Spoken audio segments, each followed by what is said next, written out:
when trust in trustees is misplaced.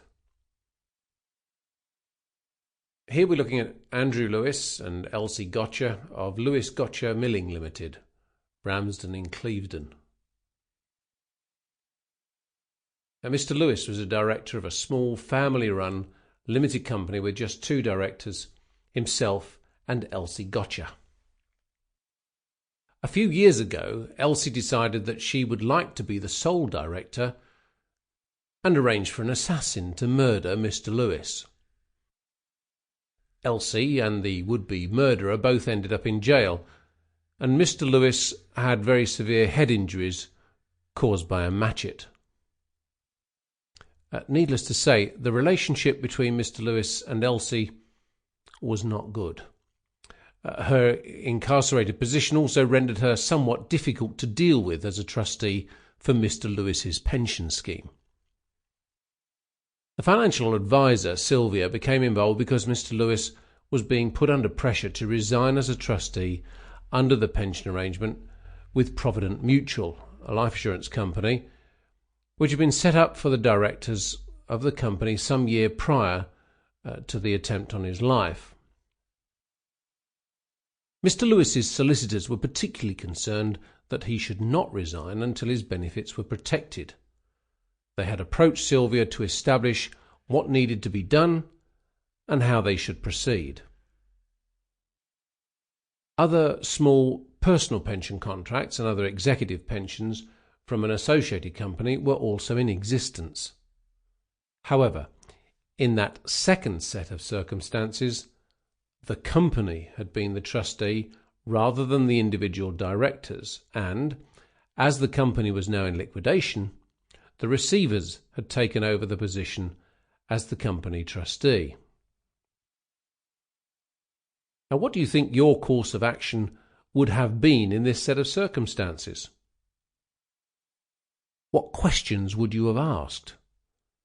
And how do you think Mr. Lewis could be extracted, along with his benefits, from the circumstances in which he now found himself? Take a few minutes just to think and maybe jot down a few notes.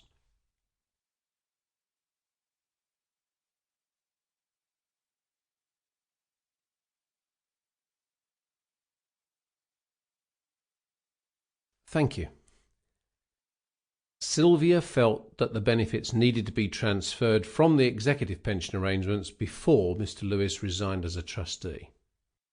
That would leave Elsie, his erstwhile director, to look after her own affairs with the original company pension scheme in which they had both had original individual arrangements.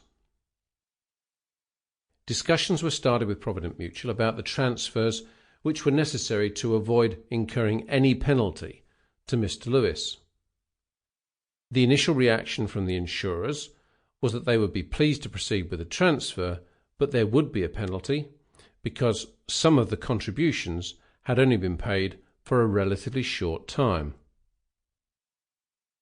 In fact, the contract had only been running for 3 years, and although increases had been added in the latter part of that time, contributions stopped fairly quickly thereafter. Those were regular payments. Sylvia established that there were several pensions available. A couple of personal pensions. A Scottish Mutual Section 226 retirement annuity pension had been in force between 1985 and 1987, and that was now fully paid up. A Provident Mutual personal pension collecting national insurance rebates had been established from April 1987.